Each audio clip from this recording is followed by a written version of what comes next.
Okay. What is going on, guys? We are live. I got a very special guest. We got my homie, Blackwire TCG, Branden. What's He's happening? we've been going back and forth. I'm so happy that he's finally here, and we get to sit down and talk some Japanese Pokemon market. So everyone say what's up to Branden. We got one person in. I'm sure people start popping in here and there, but want to introduce yourself really quick? Hey guys, I'm Branden. So just to give you a little background, I'm also in the United States Air Force. Worked in Japan for 9 years in the fields of either logistics or international relations, which are, it's pretty cool because it gives me something that I can always talk about with some of my Japanese counterparts. And then also the military has just given me such a pleasure to be able to be out there for such a long time. So I'm happy to be here. I've been watching Henry's show since God knows when. I can't even remember when I first started watching, but is one of the few people that actually talk about the Japan market. So I really appreciate that. So I'm more than happy to help, share some of my story of what my life's been like out there, and hopefully share some tidbits with you. Heck yeah. We got some good points. We got some great talking points lined up for you guys. So we're just going to let Branden pretty much have the floor. But should we start with the thing we were just talking about right off camera? Or whatever you feel like you want to start with. So the first thing I'll share about Japan that a lot of people they're really mystified by, but honestly, they should just be comforted in this fact.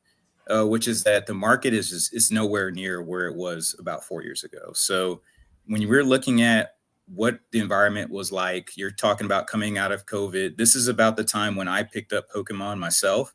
So I started out around the 25th anniversary set releasing.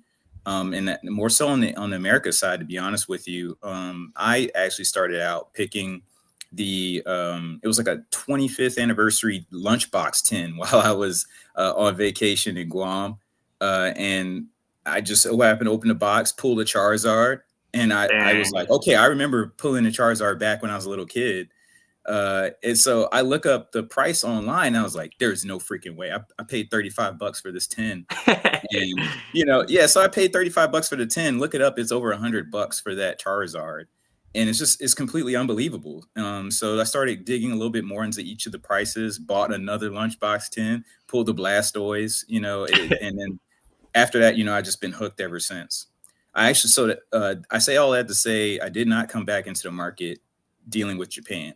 I came back in the market looking at English stuff, and then I realized the shocker was when I got the Japanese, or when I saw the Japanese cards, they were cheaper. The cards were way more gorgeous. If you have never seen an English card right up against a Japanese card, it'll blow your mind. And so that was one of the unbelievable things. And so I started digging even deeper into the Japanese market from there. But since we're on the topic of the market itself, what I'll share is, as far as a couple of differences, is what people are seeing now, because I'm noticing that there are a lot of new people into the game. They're not understanding that when we're talking about what was different then and what is different now, the Chinese market, actually, they did not have access to Japanese cards. There was an actual restriction on selling like Japanese cards in China, and there was a restriction on actually opening markets in China dealing with those Pokemon cards. So it wasn't until recently, like maybe 2 years ago, that the Chinese market was able to openly trade and enjoy some of those things and have their own local market for Pokemon cards. And that caused a huge surge in people trying to buy up Japanese cards, Japanese exclusives, all those types of things. So as I mentioned, like, I've been off and on in Japan for 9 years, and I had never seen so many foreigners, really, but just straight buying in masses a whole bunch of cards at the same time, driving the prices up, of course, but then also you gain interest in different types of things. So that's why you see differences in like interest in the waifu craze. Waifu craze was a pure Japanese thing. Before anybody was into that, I mean, because in the English market, no one's really looking at that stuff. But in a Japanese waifu market, like that used to be absolutely outrageous. But as the tourist environment or built up, people had different interests, and they started to look closer to the international market. And then all of a sudden, you ended up with more other international partners trying to get involved.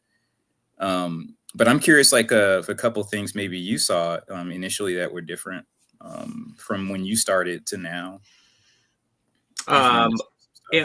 So when I first got back in, it was around right around Battle Styles, Vivid Voltage Battle Styles, and at that point, from my memory, because that was such a long time ago, the Japanese market was completely unaffordable. It was way out of my price range from what I remember. And my friend Eric, my co-host on the podcast, he would buy Japanese no matter what. So I think that was around the time of the craze. And then I remember it was right around the waifu boom, the real boom. And that's when I found like a Possum Bud's channel. He was talking about how it's just going to be a quick little blip in the market. So that's kind of my introduction back into Japanese Pokemon cards. I had a few Japanese cards when I was like a kid, but I don't know how it even got to my small town in California. But yeah, that's pretty much been my how much I was involved, right up until the crash, quote unquote, where TikTok was having these deals of a Japanese Pokemon booster boxes for like $35, $40, and then it became the cheaper option. So I just started going crazy. I was buying 2, 3 of every box. I was opening them up pretty much every Friday for the channel, and then I was completely obsessed with like other YouTubers that have been to Japan, the way they talked about Japanese culture, Japanese TCG culture. So I just went all in on that. And then going to Japan, it made me realize how player heavy it was to my experience from just Osaka and Tokyo. We can kind of talk about that from your experience or your view. But I did see, like, when I was out there, big Pokemon YouTubers buying out a lot of these like top end cards. And to me, that always feels, people can feel however they feel, but it always feels like they're like pimping out Pokemon to me. You're like going out and grabbing all these cards, these high-end cards, and just to grade them and sell them. And you're not really there to like grab them for yourself to enjoy. So I when I saw that, the Pokemon YouTuber was Pokey Randolph. We all know he's like huge. He was there, and he gave me the. He wasn't anyone I want to support. Let's just say that after the interaction. So that was my whole Japanese spiel. And like we were talking about right off the camera, you said the perspective of these YouTubers is from like a seller's point and not really like the collectors. So I felt like when I got back to the United States, I was like, there's a lot of people that feel like me that just want to collect good Japanese Pokemon cards and not necessarily sell. So I'm going to potentially be that for people, but right. Yeah. And so you hit it right on the head. And that's one thing a lot of people extremely like, it's very misunderstood on the Japan side of the house because they understand longevity. I think the American market right now is more so focused on immediate profit.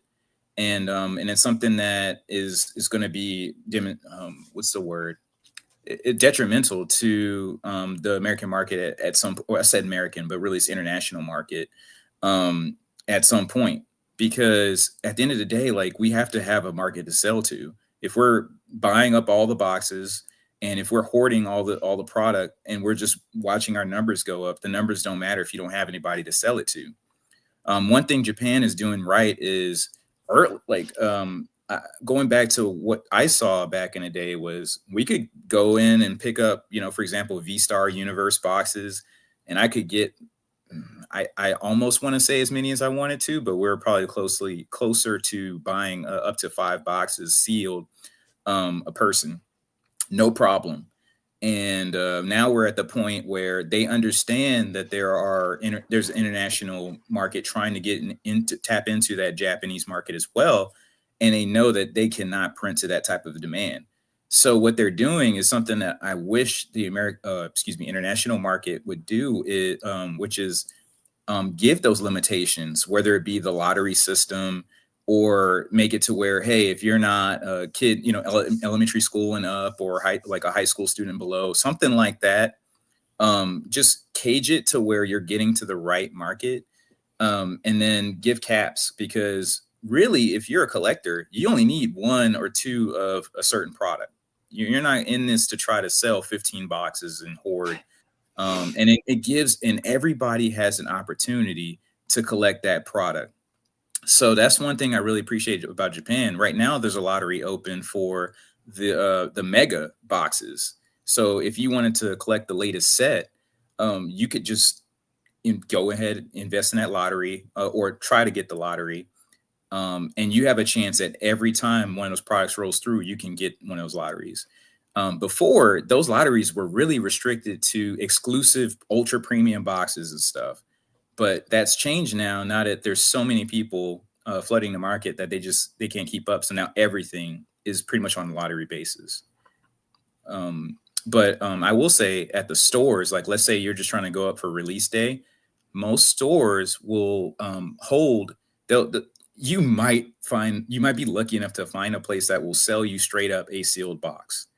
But more than likely, what they're doing, and these, I'm going to give you an example. Like, if you want to talk Best Buy in Japan is something close to like a big camera. That would probably take off the plastic from your box, and then they'll try to sell that to you. But they'll sell it at market, but you're not going to have plastic seal to prevent, scalping and all that type of stuff. And if they do give you a sealed box, they'll probably say like, well, no, we're only going to sell these to kids, school age kids. So if they're not there, and it might be one per family, so you can't just play the game of, okay, well, I've got 5 kids or whatever. You try to find some people on the street. It doesn't work like that. So I've been very happy about the place where Japan is, in despite the situation in the market. Yeah, that's I do love how they do that. I watched OKJLo's video for the release of Glory of Team Rocket, and I like how they snip the packs in the corner.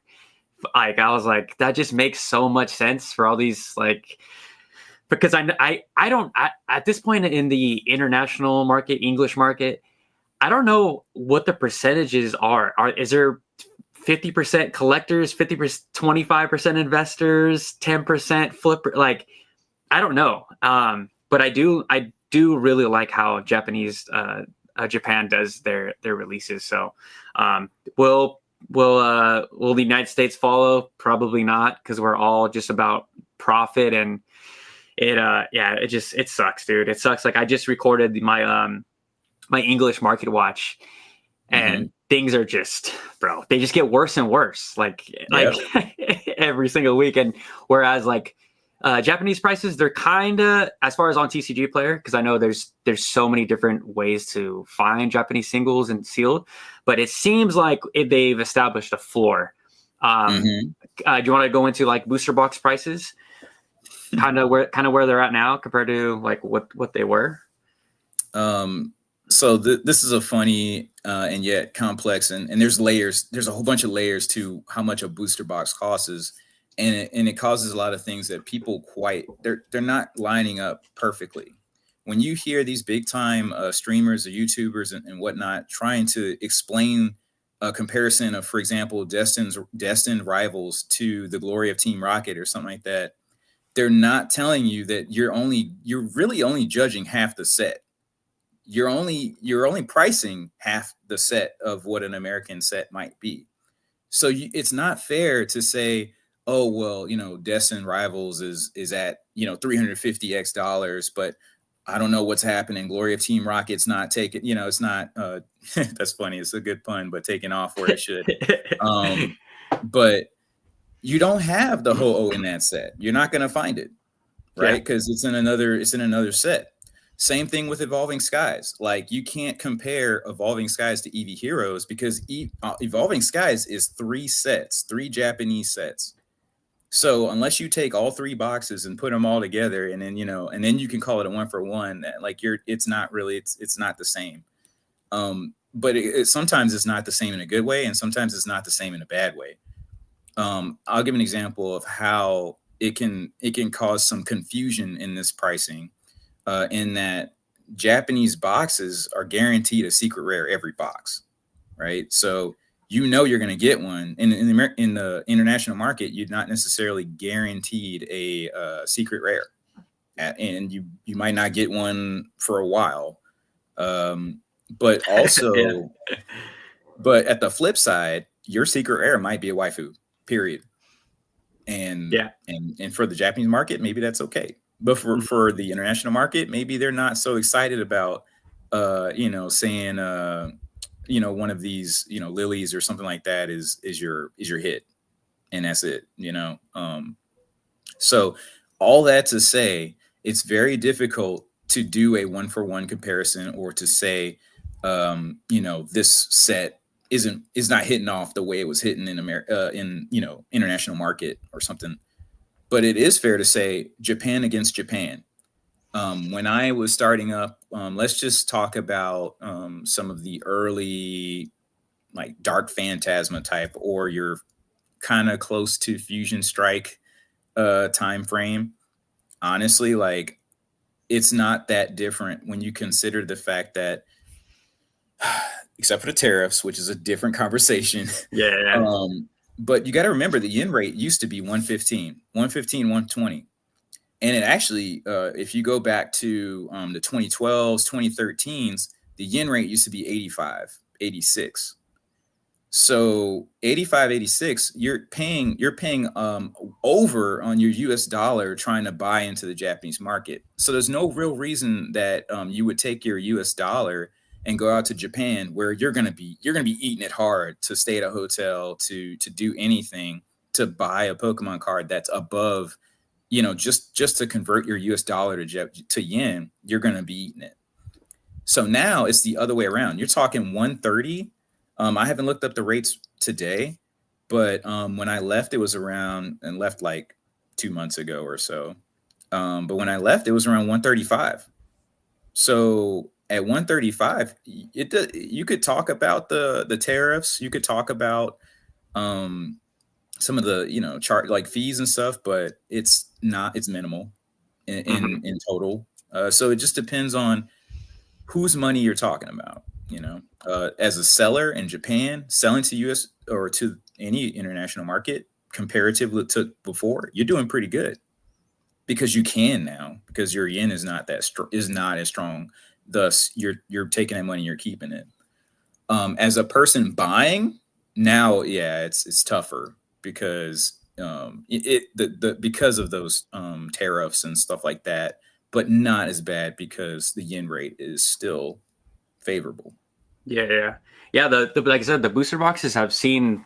I believe it's a floor right around like that $65-$75, which is like it's a lot compared to what I was paying, like 2 years ago or a year ago. But I mean, the yen was really weak at that point, right? I mean, that the yen being so weak was one of the reasons why I was able to go to Japan for as long as I did and do what I did, for that price. So just like you said, it is a loaded question. It's not just as simple as booster box prices went up, but like you said, they really. And then my friend Sunil, he just got back 2 weeks ago. He was buying Black Bolt White Flare boxes for 55. Right. So that seems pretty fair, So it's just us that, like I said, the people are always gonna, and correct me if I'm wrong, people are always gonna tack on some type of tax or whatever to the buyer, right? And there's nothing we can do about it besides pay up, unless you want to go to the source itself and grab a box there. Yeah, and to go even deeper with that, the general prices of cards are higher now than they were before. So if you're a person who's paying 15% more, do you care if when you open it, you get 15% more of your product in the pools?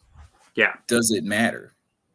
To me, it doesn't, and then also the demand is higher now than it has been before. So let's just say we go back to, some older numbers. You could say, yeah, it was way cheaper, but no one cares because no one wants it, Exactly. So the surprising thing is, like, I've been out of the United States for about 5 years. So coming back has been a huge shocker. I've never seen so many people so excited to see Japanese cards before. And the things that I found to be like just something that I liked, to realize that like there's a crowd, people will crowd up around me to see some of the things that I have, because they've never seen it before. And that tells me that we're in a good place, in the Pokemon market. And Japanese Pokemon market, correct? Japanese, so Japanese cards in the international market, it's a shocker to me that there is so much interest there. But it's in particular cards. There's particular demand out there, such as promos, exclusive cards, stuff like that. But I think people are missing. They're missing the stuff that you talk about all the time, which is that the cards are just better cards. They just outright, they look better, they feel better. Yeah, it's just not the same. It's not even comparable. Totally lost my train of thought. Oh yeah, so you said I wanted to talk about the promos. I think with the flipping, what do we call it? The flipping and investing people, they try to like go into certain markets and try to make the most out of, like the McDonald's Pikachu, those Japanese surprise boxes.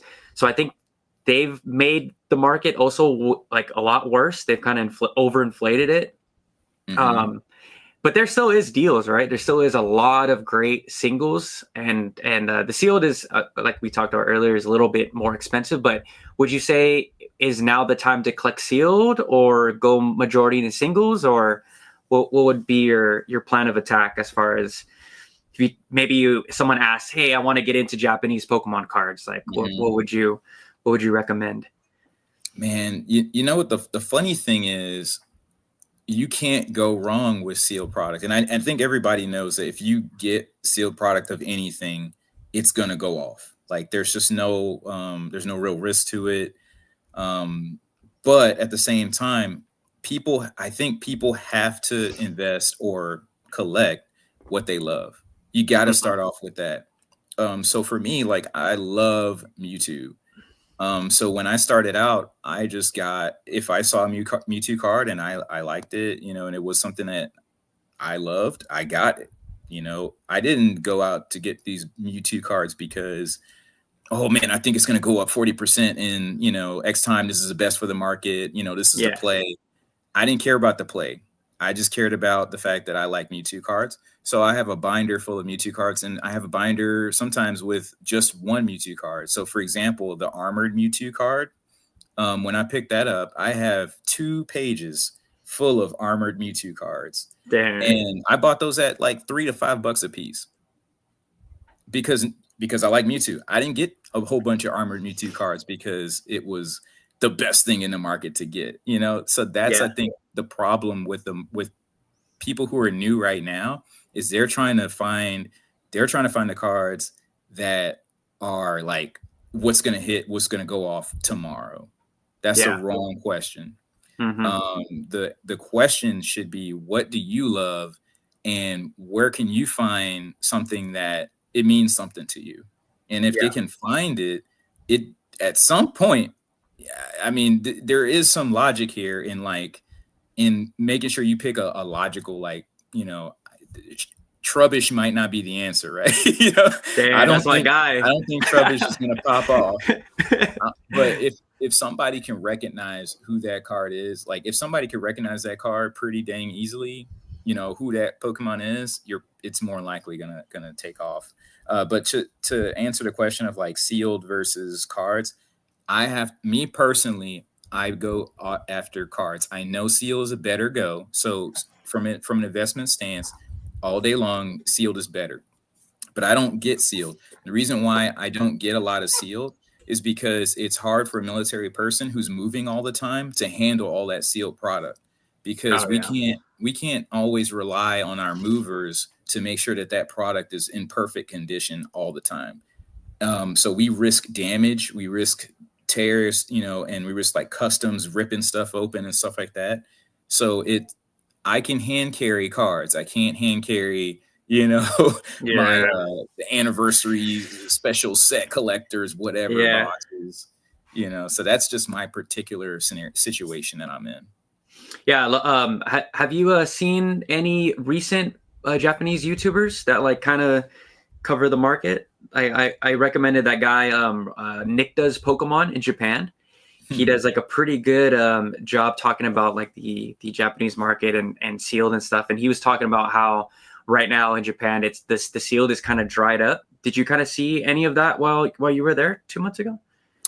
So I can't speak on specific YouTube channels because the YouTube channels that I typically see from Japanese people are them physically opening packs and getting hits, and it's more of that TikTok type of style. Yeah.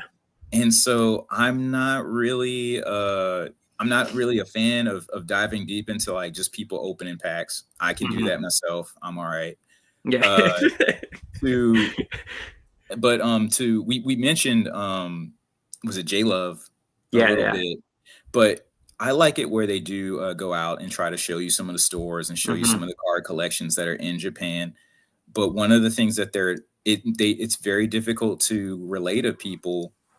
You have to be able to like decipher Japanese. You have to be able to read these stickers to tell, is the condition, like when it's condition yellow, is yellow like in medium played? Is it lightly played?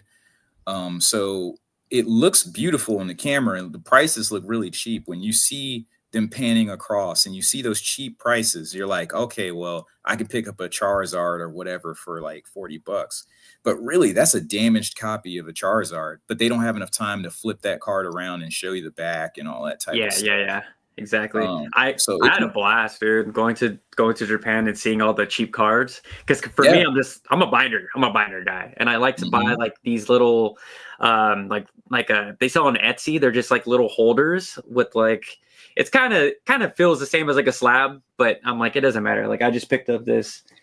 Where's that? I don't know if you saw that last night. This Tyranitar, the Korean Tyranitar for like $50. It's got a little nick in the corner, but it is what it is. But yeah, I agree. Those videos, they don't necessarily show the full deep dive of why some of those cards are pretty damaged. But if you're a binder collector, it's all day, dude. I had so much fun just seeing cards I didn't even know existed too. So it was fun. I can't wait to go back. Do you collect any Korean cards or is it only Japanese? So funny thing. I in my job right now, I handle the Japan and Korea portfolio for international relations stuff. So I will be going over to Korea this weekend, or the week after. I'm going to Japan first, and then I'll go to Korea next. Dang. But in for the Korea side, all I've done, like while I was there, I used to live there, to be honest with you, for a year, but it was during COVID era, so that we couldn't really go out much. But I have seen Korean cards. I've opened packs and stuff like that. They're gorgeous as well. I mean, the Eevee Hero set when I was there was extremely cheap, and just being able to access product. And being able to, and I like how the backs are the same as the international market. So you get a little bit of the best of both worlds, kind of. But I do enjoy those types of sets. I do see a couple of questions that are interesting that I wanted to jump over to, if you're cool. Yeah. Let's do it. There was a question about the McDonald's one, but I can't really read it. Oh yeah, right here. I'll put it right there. Bam. Nice. Any thoughts on the McDonald's Pikachu promo? Seeing so many new eBay listings from new sellers at the $10 range, how is the fake card market going there? So I'll let you tackle that. Yeah, as far as that McDonald's promo thing, one thing that a lot of people just they won't know unless they're out there. Most of those people that they're scalping those products aren't Japanese. They're actually foreigners. I don't like to be prejudicial, but it's very apparent that those types of people are probably from somewhere else. Don't get me wrong. There are people who are Japanese and are doing this type of thing, but this is not normal. And is not typical of Japanese society to try to scalp and just completely buy up a whole bunch of burgers and then leave stuff all over the place. I have little faith that that's the mostly Japanese populace. But I do know that there are a bunch of travelers that will come up there and they will get in groups and buy up product and do that type of thing. And they'll capture it in the news. Yeah, so that's what you see. There shouldn't be any fake cards though, right? I mean that's really hasn't been a Japanese market problem. I believe. So. I mean, the funny thing is when you go to a store in Japan, most of those cards are already graded. Now, I'm not saying graded in the fact that they're in a slab, but I'm saying graded in the fact that they are so strict on how they rate or how they judge a card or anything in Japan, really, that they're not going to put up a bunch of fakes. And I'm talking specifically stores. I don't know when you're saying a fake card market, if you're talking like online fakes and stuff, because they might not even be Japanese. Like it might be from a different country and they're just claiming that they have Japanese cards. So yeah, exactly. I strongly recommend that people be careful, especially because I'm starting to see lately now, there's a lot of cards that are Japanese, quote unquote, that are being shipped from Shenzhen, China. I don't have faith that those cards are real. Yeah, so no, 100%. If you want a Japanese card, buy the card from someone in Japan or I gotta I see someone saying just say China. I'm trying to be, as my job is very political, so I gotta stay political as I can. But yeah, I have little faith to those. Let's take Ryan's question really quick before we get back into the question, the topics. But it says your take on Chinese and Korean markets. Do you have any takes on the Chinese and Korean market? Yeah. One sec. Yep. I was just pulling this up real quick. Ooh. So the funny thing is, while I show you this card here, I bought that while it was $80 because no one cared about it back then. I bought it raw $80 and it was a no-brainer. And I'll say the same thing about like a lot of these cards out there is it's not hard to find a bargain. If you know, like if you've been in long enough, everything has the same freaking trend. Everything just keeps going in the same pattern over and over again. There is nothing special about anything, even if you say the Chinese market or the Korean market or what have you, there's Korean exclusives, there's Chinese exclusives, there's Taiwan exclusives, there's Japan exclusives, there's even American exclusives. Show and tell. Oh, am I still in here? Yeah. So make it a little quick show and tell here. What most people don't know is that this card wasn't released in Japan. Dang, didn't know that. See? So you want to talk like as far as the cards that you should be looking at when you're talking Chinese, Korean stuff, I would be looking at stuff that you can't get anywhere else because you got to get it from somewhere. If you're a collector, right? Or if you're someone trying to aim for some stuff. Like I'm not saying go out there and spend $9,000 on that Mew that's I can't remember 1,500 or whatever how many copies they printed. But my take on this is, first of all, collect what you love. And so it goes back to my start with like, people focus too much on the languages and all that other stuff. Go for it. If you love the card, if you want the art and you can't get it because it's out of reach because of the price, go somewhere else. Like go to a different market and get it. There's nothing wrong with that. Yeah. So a lot of people, they don't understand that, bro. They just want the most expensive copy. I'm like, and then complain about it. It's the same as like asking, do you want a PS what's your take on PSA 9s? And I respectfully, when you think about what a PSA 9 is, it's still a near mint copy, and it's proven. And it's the same thing like when you talk about the different languages where you're getting the card that is the banger or the whatever art, and if you're a collector, then it's fun. You understand that. And then other people will understand too. and they're gonna love it, and it's gonna take off. That's why I showed you that Mew card, because eventually people understood that they were gonna love it, and it took off.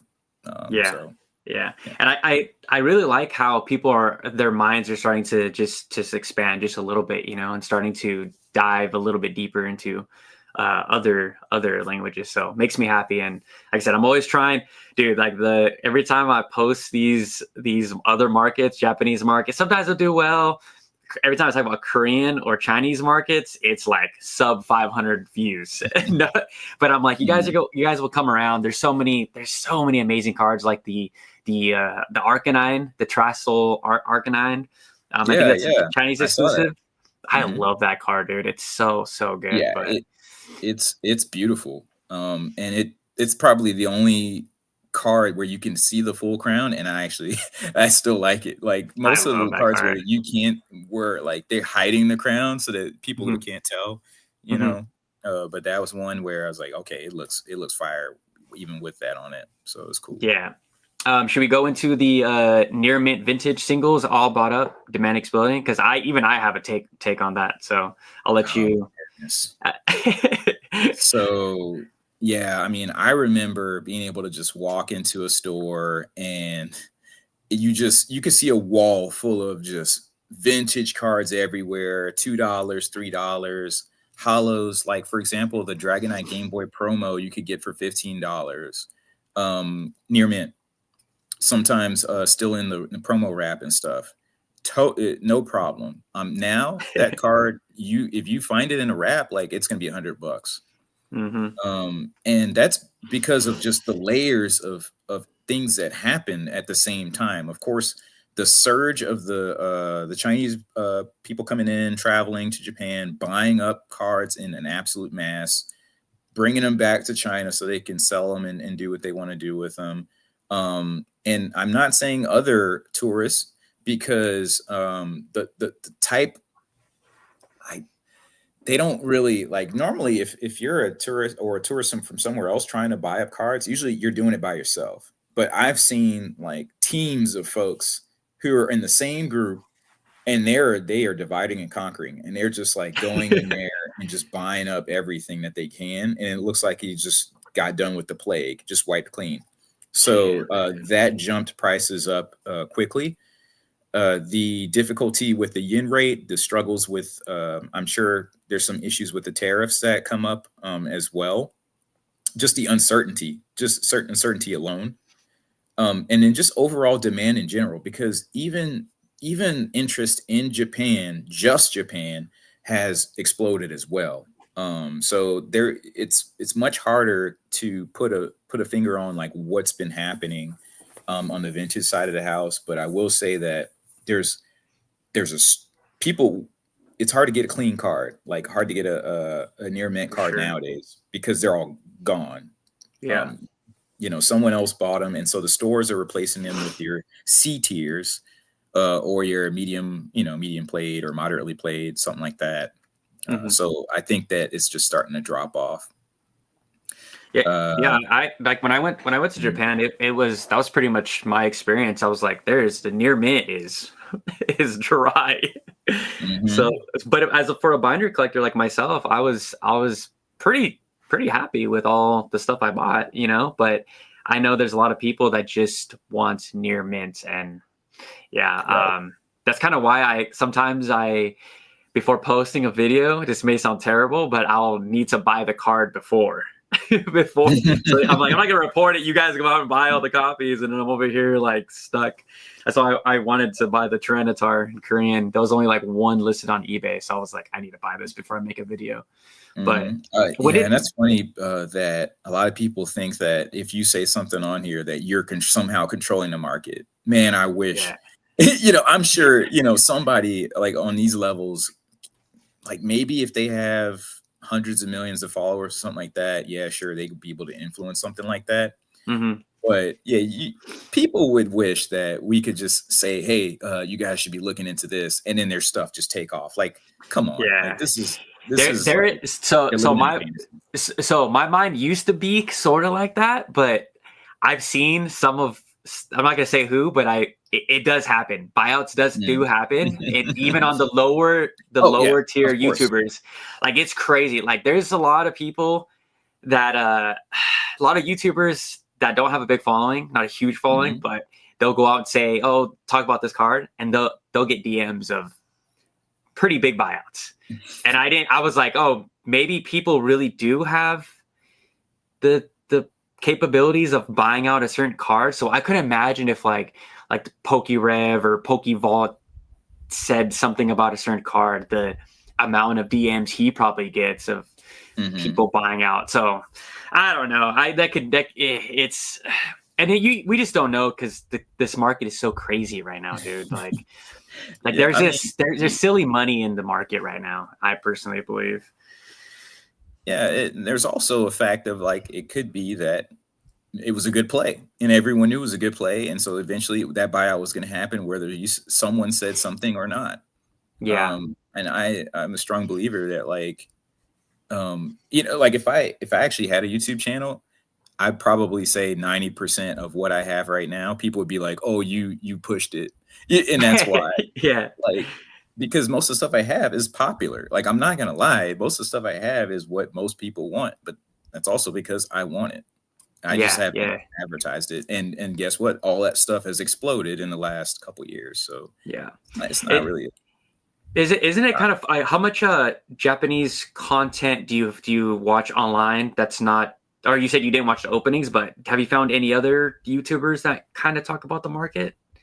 Honestly, not in a way that people take your time on stuff. You're going in every week and you're actually breaking out, Japan market in a day, and then you're talking other international cards and stuff, and going into the English market and stuff like that. So I haven't seen in Japan an ISO like a YouTuber or somebody who actually goes into in depth like that. And I think that's just because right now, the way, at least the Japanese speakers, when I search in Japanese. So the way that that I see people present is they're normally presenting based on like, oh, wow, look at this new Charizard I just got, like all that type of stuff. And then they just slap the price, they show the price or whatever right there. But they're not really looking at the charts, or they're not like following the price trends and growth. To be honest with you, because I lived in Japan for so long, I just went to the store every week, at least every week. And the store was my YouTube video that told me where the prices were and where they're going and that type of stuff. So if I saw a card and I knew that price was way under, then I bought it up. So I'll give an example: the V-Star Universe, or the Crown Zenith equivalent of the Arceus and the what was it? The Giratina. Yeah. So those two cards, you could get those two cards at 3,000 yen at a certain point, like 3,000, 5,000 yen, depending on which card. So I bought them up. Now you look at them, they're taking off. So, but to me, it's because I kept watching them. I watched the price go away from where it was. I watched it go down, and then I watched it go back up. That's why I'm kind of like when I do the Japanese market watch on Tuesdays, I see all these buyers, right? But I'm like, where are these going? Where's the product going? Is it going to like rip and shippers? Because that's my only because I can't find other people that cover the market like I do, right? Not trying to, but I want to find anybody.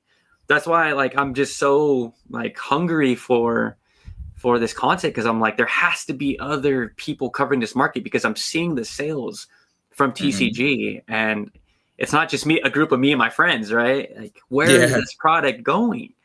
Do you have any thoughts? So I was going to say, I know we were joking earlier about trying to judge or compare the market to stocks and stuff like that. But I would say the Japanese market is as close to a short as you can get.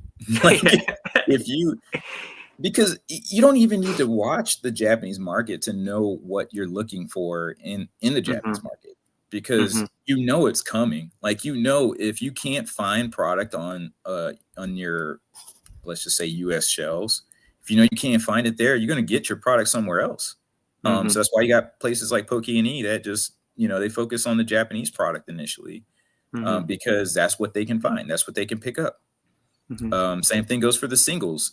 If certain, like, for example, and this is backwards, but it's sometimes it's the other way around. You might not be able to pull a certain card in English, but it might be a promo in Japanese. And then there's times where it's a promo in Japanese and it's or like vice versa is what I'm trying to Mm-hmm. say. Yep. So you can tell where the better play is, because you can tell, like, okay, what's the better, like, price per scarcity type of comparison, and then that's going to give you a better understanding of, like, where that card is going to go. Mm-hmm. So I knew that, for example, the Mew that was the Ultra Premium Collection promo in the U.S. market, I knew that, or maybe that one is just English market or something like that, but I knew that promo was going to burn down that price on the Mew promo in Japan. So I knew it was not a time to try to mess with that Mew promo or the Mew Mm-hmm. secret rare. Even though the secret rare was more expensive, people aren't going to touch that. Like, they're going to let that thing drop. So Mm-hmm. that's one thing that gets very difficult. And this is something that that people didn't really get. So you talked about black and white. But what people didn't talk about in the black and white side was that was one of the first times, if not the first time, that both the U.S. market and the Japan market released that product at the same time, Mm-hmm. and with pretty much the same cards. Yeah. So knowing that, of course, like, it's not going to be as, like, dominant, like, on the Japan side as other markets. And so I would think it's pretty apparent why the numbers are where they are, because people have a choice.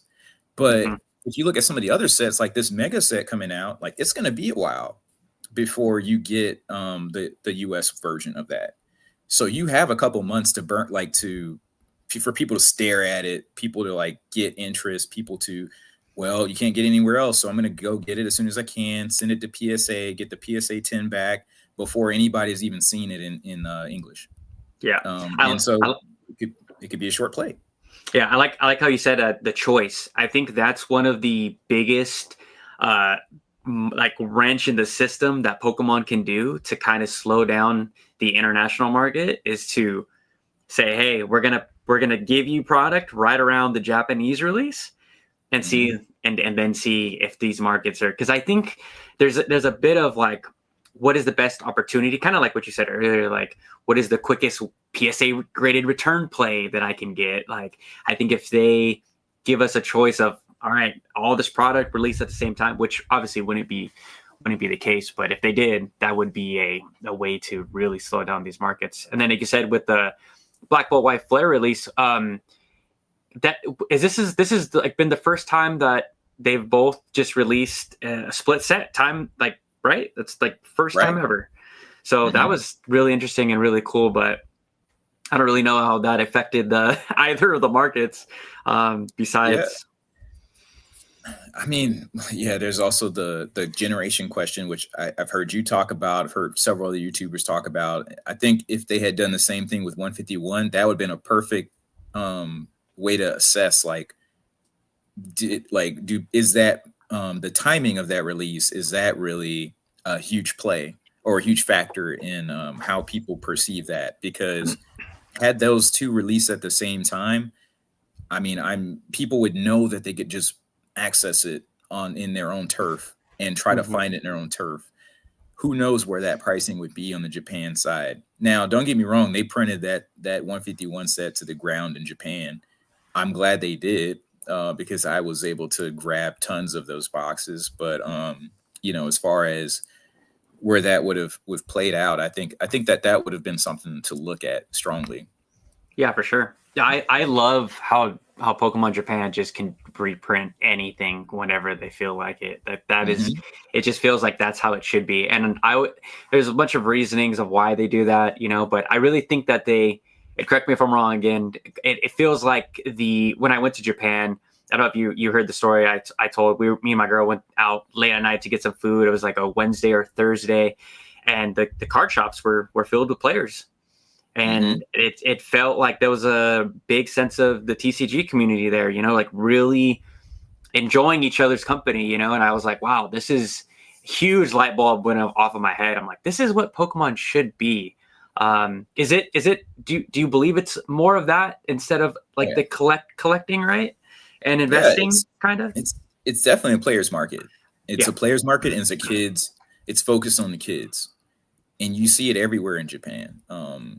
And I laughed about it because I had been in Japan for so long, and I really hadn't seen as like there's a trade show here where I'm at now. There's like a card show or something like that at least every week, but sometimes it's like 3-4 times a week that there's a different card show in a different area or something like that. I cannot believe that because I haven't seen it. Like in all the stores that I've been at, you just have competitions, little tournaments, small things, but you definitely didn't see Pokemon at that level. And so I definitely do agree that like it's for the players, and that's where it should be because it's a trading card game, but it's also supposed to be a competitive environment for some people. And I love that, dude. It felt so refreshing to see like kids playing with the cards, and I see it a few times here and there when I go to like my LGS on like a Sunday after I go to the skate park.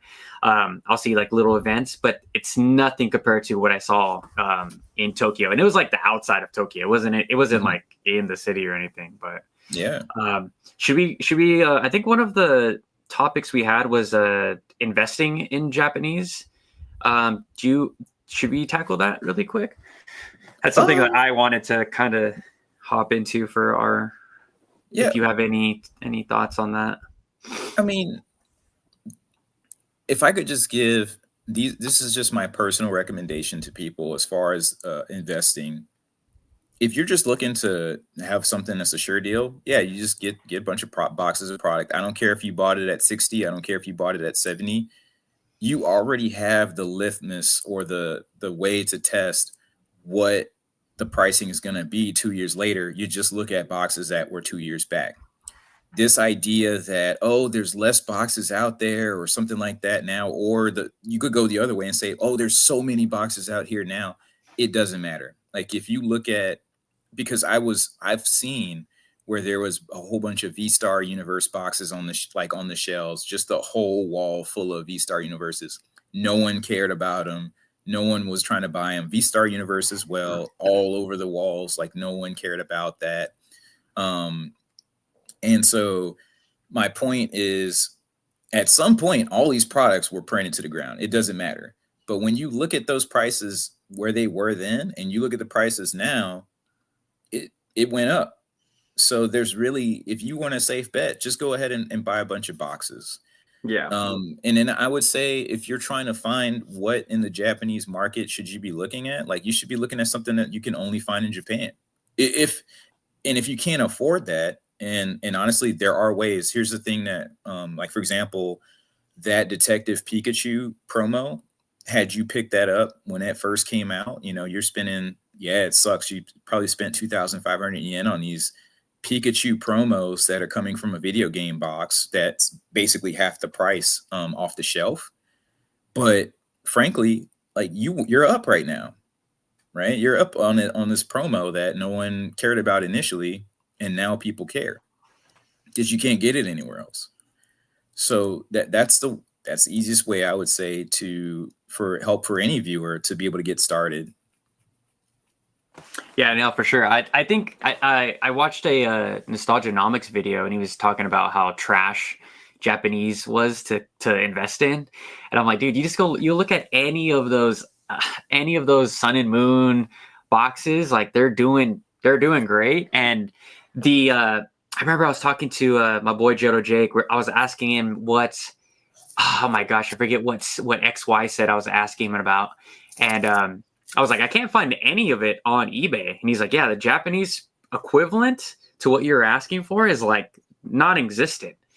So I feel like there's so many great gems now to invest in that are around, the 500 and under. But it's silly, dude, that people think that you can invest into Japanese Japanese booster boxes. But Yeah, I mean, Yeah. definitely. And the more you can't access the US product, the more you can like the more you're gonna want some product like from somewhere. Someone mentioned in the chat like that whatnot sellers are buying up a bunch of Japanese product and they're selling that stuff on the streams for a good reason, right? If you can't find a whole bunch of product, you know, in the market, and you don't want to stay and get beat up in some line or whatever at Costco or Well, whatever, you know, like go get something where you know at least if you can trust somebody and you know where you can get something, like mhm. just get the product because people just want to know that they have something in their hands. They want to crack packs. And this is a bit of a ramble. I don't want to go too far into this, but there's a reason why TCG Pocket is doing so well. You know, it's not because oh, you know, like, you know, we can't get these cards in real life or whatever, so that's why, you know, like everybody wants to do that, but it's the experience. And so when whatnot sellers are getting enabling people to see them open in product, it doesn't matter what language it's in, it matters about the experience that they're getting when they do it. So that's what they're really taking home. I wanted to share, and I hope this isn't too much of a what do y'all call it? Like a gloat or something like that. But I just want to show this here. Hell yeah. So this is a Mario Pikachu with the signature from the voice of Mario on there. So Charles Damn. Martinet. So it's a treasure of mine, but also it wasn't that freaking expensive when I picked it up. You know, I'm talking like I got it about $2,000. Yeah. You know, so to hear somebody say that Japanese market doesn't have anything available that's going to go up, they're losing their minds. Like they're Yeah. crazy. Same thing with the Chinese market, right? Like my boy, I always mention him, JTR06, that he's always in the chat. He turned me on to Simplify Chinese. Like there's so many plays that people are making on eBay on these alternate art or SARs in for the Scarlet and Violet era that no one's talking about. Yep. And yeah, I'm like hesitant. I'm hesitant to kind of bring it up to the light. I don't know. No one's talking about it too. Yeah. So I'm just kind of want to buy them again when I buy them beforehand. Yeah, and I mean, people don't like people need to start where they're comfortable starting, and people need to like. Yeah, one thing I love about your channel is that you always push for what you meet people at their level, and you show people that there's an opportunity no matter where you look, or like, if you're looking for something in the $10-15 range, you can find something in the $10 range, and it's something that is actually a compatible product. It's a gorgeous card quality. It's there, no one's looking at it, so who cares? But later on people say, oh, it's $55 now, it's marked up, I can't get it. At some point all these cards were accessible. Yeah, but like my friend Jordan, he put me on to, like I said, the Simplified Chinese market, and a lot of the alt arts were like $10. Now they're like $80. So just like you said, there's a space to grow, room to grow in a lot of these cards that but it really seems like right now the Japanese singles are kind of taking a little bit of a backseat compared to the English counterparts. I know we had that on our question. Should we go into that really quick? And you know what? That's okay, because for the most part, if you weren't talking about the waifu cards, for the most part that was the same back then, and it's the same now, and that's okay. And the reason why that's okay is because you're starting, like you might be starting. Okay, and I will clarify, the only dilemma that I've seen so far has been the Umbreon, where it started off higher in the Japan side than it did in the US side. And it's pretty close right now. So I don't know which one's in the lead, but I would say that was that was the turning point where I would say that some things kind of switched. But I would say that it's okay that you go for Chinese, Korean, Japanese with the cheaper equivalent or whatever, because if demand increases at the lead, eventually someone's going to get priced out of that particular version of a card. So if the US PSA 10 Gold Star whatever is $100-something thousand, and it just so happens that the Japanese is like next in line, but that one's 20 grand, someone's going to pick up that 20 grand card, and it's just going to, it's going to keep going up from there because the original top whatever ideal one is inaccessible. It's fine. And so I think that people they have to realize, like, at some point they're coming, like someone's coming for it. Exactly. And it's either going to be them or it's going to be me. It's probably going to be me looking at that card, because they look better. So that's already one thing that has ahead. I know that right now the English market has changed their borders and stuff, so they're a little bit closer, but it's still like not the same. So yeah, I think I always talk about the hive mind. And just like you said, there's always somebody coming for the cheaper option, right? Like there always is. It's only a matter of time. Like I never, since I got into Chinese cards, never did I think that people would be interested in Chinese cards. Now they're being bought up. Now those tag team cards, I was buying them at 75 cents, $1.25. Now they're like $10, $15 cards, gone.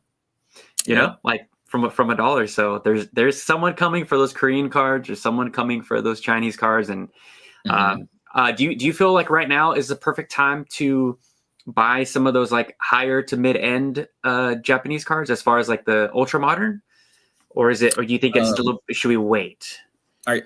So I want to cage this. Are we talking more about, like, for example, those Festa promos and stuff, or are we talking about more of like the Scarlet and Violet era and like from there onward? Let's talk about let's talk about just Scarlet and Violet SARs, just from standard sets. So, and just to make sure I understand, if we're talking about in comparison to buying it in English, is that where we're going? So if you're talking raw, you're gonna have a higher 10 rate in Japanese. The rates of getting a 10 in English could be absolutely abysmal. So when you're talking about your return on the investment, like let's just say you're just going in, you're trying to make some money, right? And you're trying to do as much as you can as fast as you can. Pretty much that if you buy 5 of X secret rare card, and you're probably going to get 4 of them back as a PSA 10, you could turn the difference in profit into selling, and you're probably going to end up higher off than you were on the English card because you buy 5 of those cards, you bought them higher. You're trying to send them in the PSA, they get back a PSA 5, PSA 8, PSA 9. You get 110. So what? Like your business is not consistent. The quality is not consistent. You're wasting a lot of time. So I think, overall there is a good place in the Scarlet and Violet era. And the hilarious thing is, like, I have like 5 of those Magikarps from Clayburst in Japanese, but in that set, that wasn't the number one hit because, of course, the Japanese teams, like, everyone was looking at the waifu cards. So while they were looking at the waifu cards, I bought that card back then for like 1,000 yen a pop, while no one was looking at it because they were too busy looking at English. Now it's priced out in English, and now you have a big difference in what those prices are. So it goes back to my point. Like, if you know what you want, like, it doesn't matter where you get it, just get what you want, and then it'll work itself out. Yeah. That's how when I went fully into Japanese, I was looking at the English counterpart. I'm like, I can't afford this. So what am I gonna do? I'm gonna go look at Japanese, and I bought the Magikarp for like $18. So I have 2 copies. I bought one at 18, one at like 20 and some change. So I'm so glad I did. I think now it's what, 60, 80? Has it pushed 100 yet? I think they're at 70, but I could be wrong. Somebody in the chat, like, go please help us out. But it's only going up. All right, let's go on to how are you doing with time? We got I'm 20. doing pretty good. I Good. think we can run for another 20 minutes. Okay. And Cool. I did want to. I see that we've got some things coming up, and I do want to. I do want to kind of share a couple things in the future that I think are being slept on, and I'm curious what your thoughts are of what you think is coming up that you're into. Perfect. Let's But get it. yeah, so everybody knows that we got the 30th anniversary coming up. So I'm sure that there's going to be a whole bunch of things that are going to be going on in both markets. You've got both the Japan market, you've got the English market and international pieces as well. But I'm sure that there are going to be some key products that are going to be released that are going to be unique to both Japan, US. There's probably going to be something in China for sure, For but sure. different anniversary. I gotta think about the years, like how that year tracks, because I do know they have that full art promo that I just showed you guys. But based on these anniversaries, we should be looking out for the things that are unique to these locations. I think that's what's gonna really tip that off.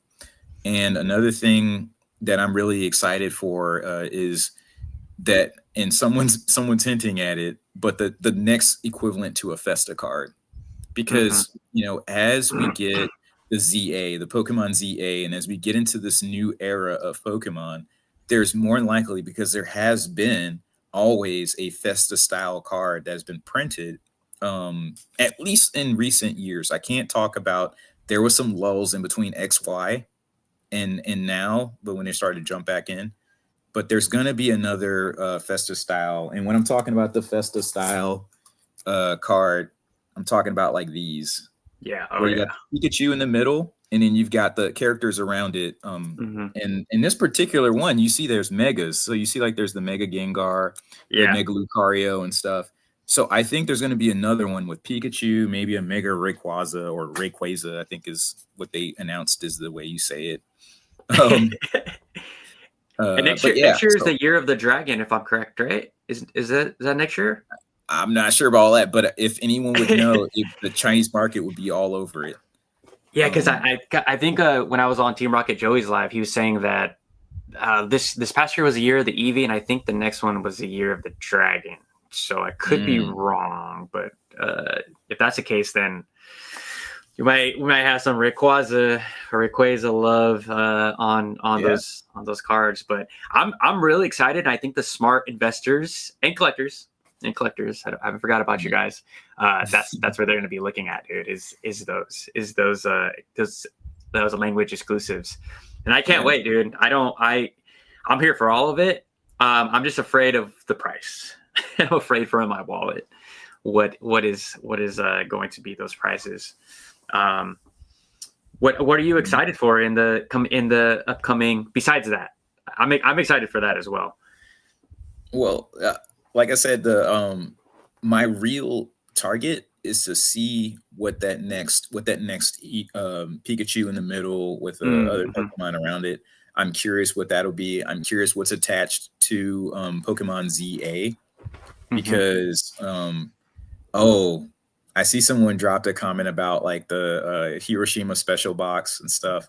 Right. But one thing I'll share about this is people need to be really cautious about these special boxes, because as I mentioned before, you have to look at what the prices of certain products are from the past to see where that's going to be right now. So for example, how is Shibuya Pikachu doing right now?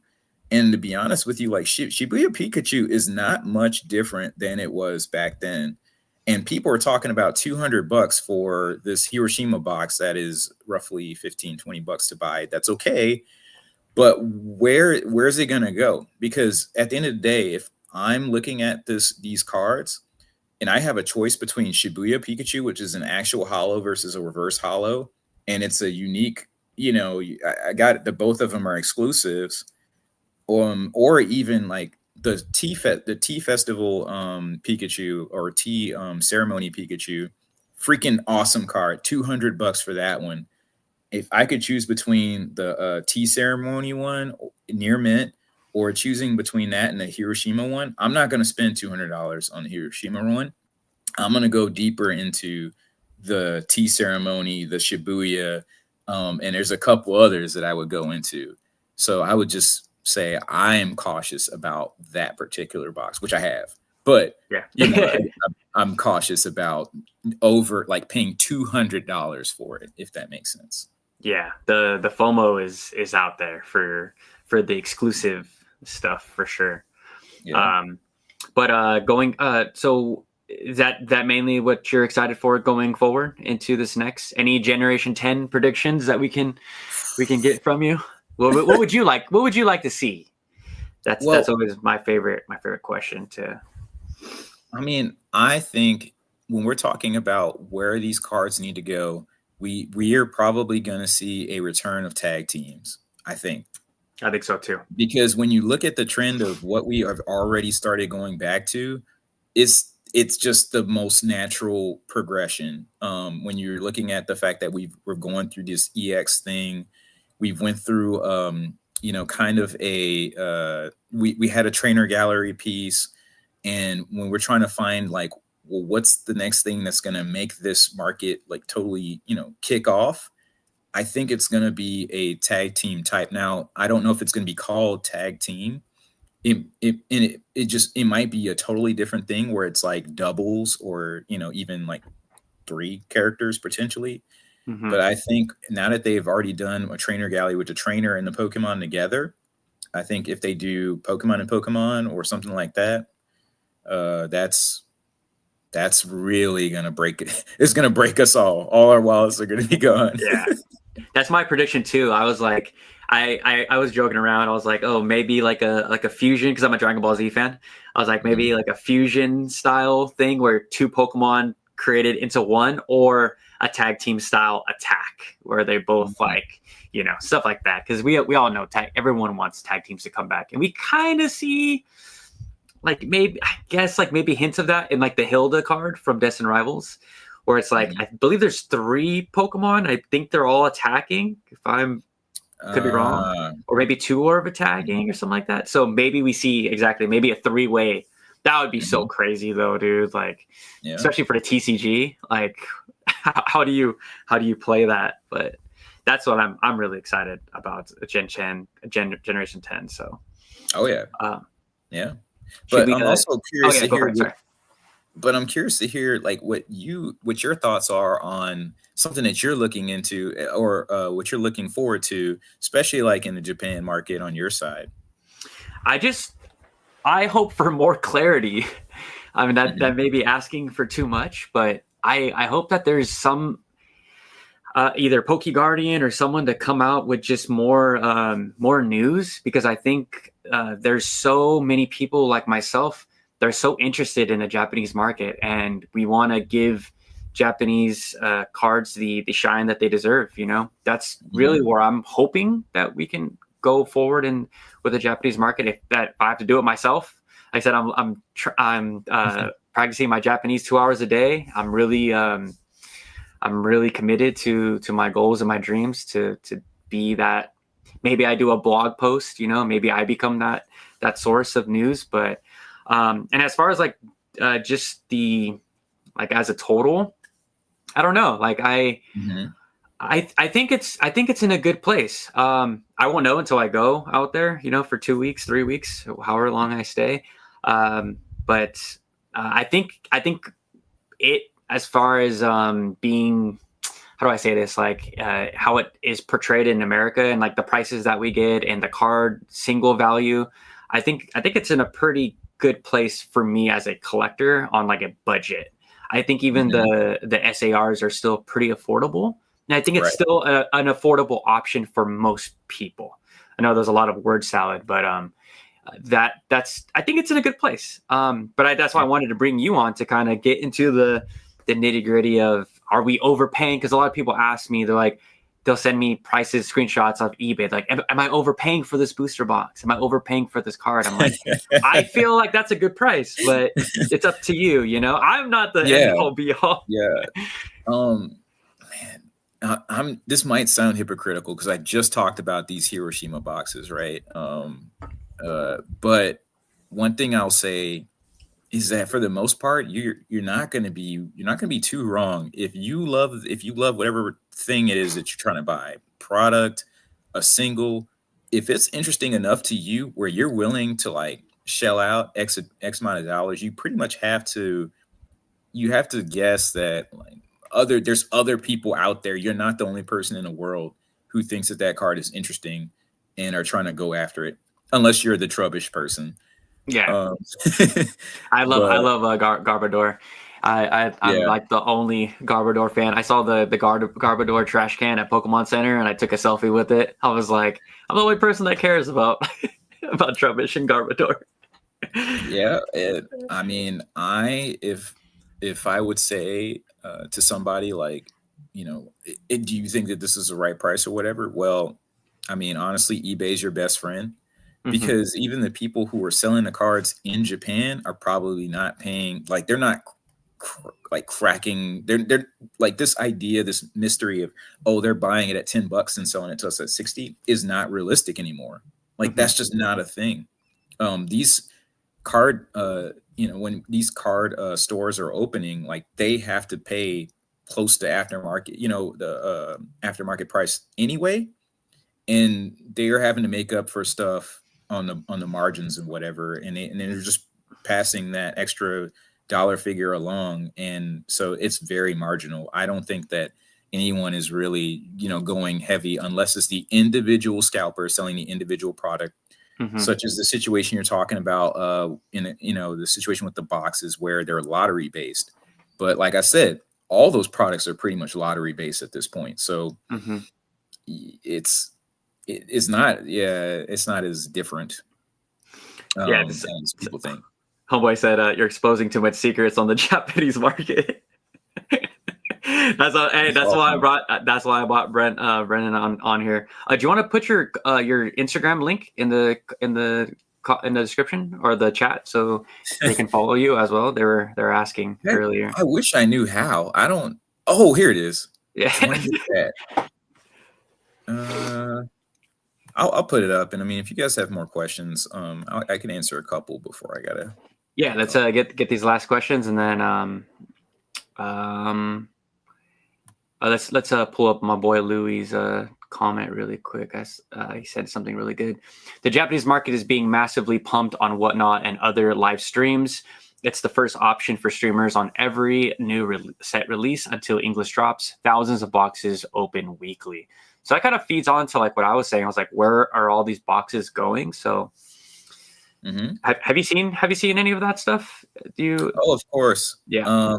I've sold to Whatnot sellers before, and it they're very hungry. Like they want as many of whatever you can give them, no questions asked. Just the mass is what they need. Hmm. And this goes back to help your point of, do you think that, like, do we think that the Japanese market with the boxes or whatever is gonna be a good bet? Hell yeah, it's gonna be a good bet, because the more people are opening these boxes, the less product that's out there.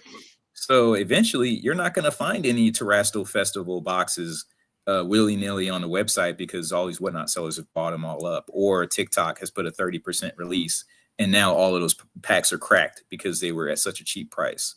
Yeah. So No, I'm. it's only got one place to go. Me and Team Rocket Joey were talking right before this, and he showed me the Korean price of booster packs on Whatnot. They're now putting them for $2 a pack, $2.50 a pack, $3 a pack. I'm like, dude, those are a dollar if that. A Korean booster box is like $18, $17. But Riz says the singles market on eBay is cooked. I've been trying to get a Pidgeotto non-holo Japanese base set. Minimum is $26 AUD.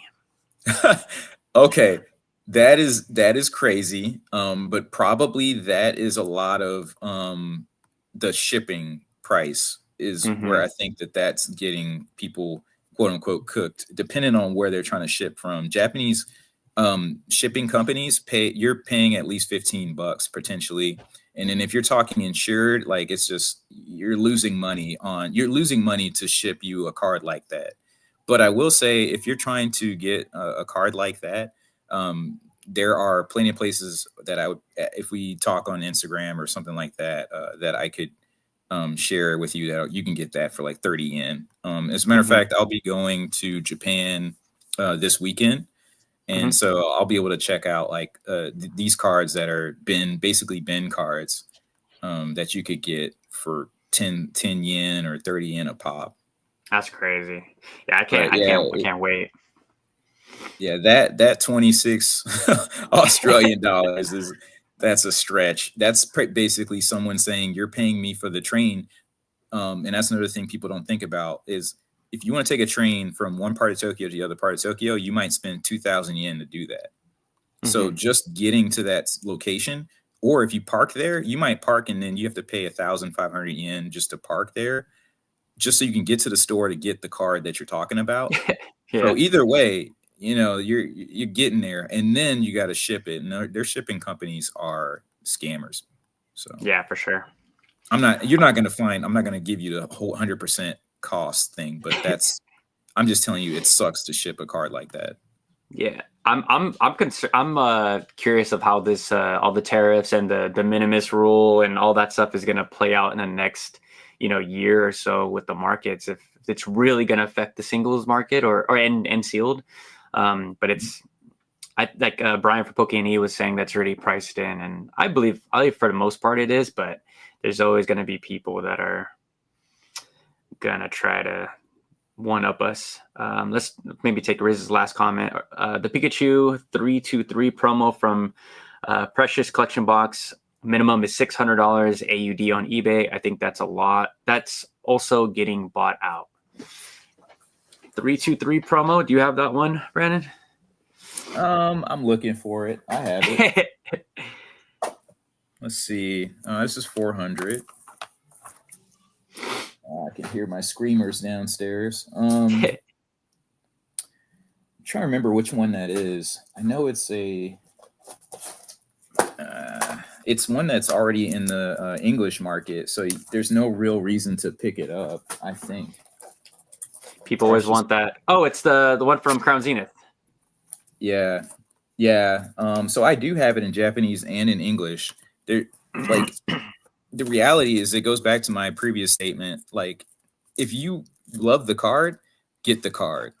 Get the card however you can. So if you can get it in Crown Zenith, get it in Crown Zenith. If you can get it and you want it just because you want the white borders, get it with the white borders. But what I will tell you is, having both cards, the yellow border is not bad. It's actually pretty cool to have it from the Crown Zenith one. It just makes sense, with the yellow. From the Precious Collection Box, that's just because, once again, it's a lottery exclusive. And that lottery exclusive was the same freaking price. Now I'm frustrated because that was the same price to pick up as these Hiroshima boxes are aftermarket. Yeah, just crazy. So you're aware of like where things were.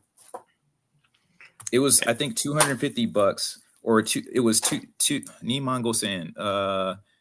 It was about $200 to pick up that Precious Collector box. I did pick up one of those. Shout out to Team Rocket Joey, dropping the 5. Touch a card. We've been touching cards all night, Joey. Brandon's been showing off his collection, dude. Got some amazing. I can't find it, man. It's all good. It's all good.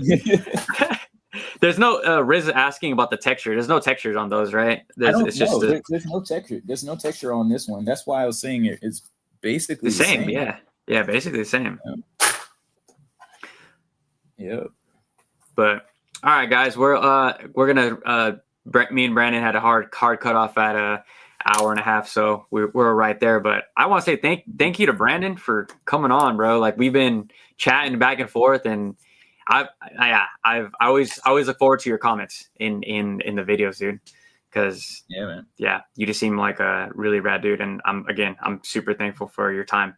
But thanks, guys. We're going to end the stream now, and make sure you like the stream before you guys go, and give Brandon a follow as well. I'll be posting his Instagram link in the description. So I was going to say, sorry, man. No, I was just going to say, like, I'm having issues being able to log into my YouTube account so that I can post my information on here.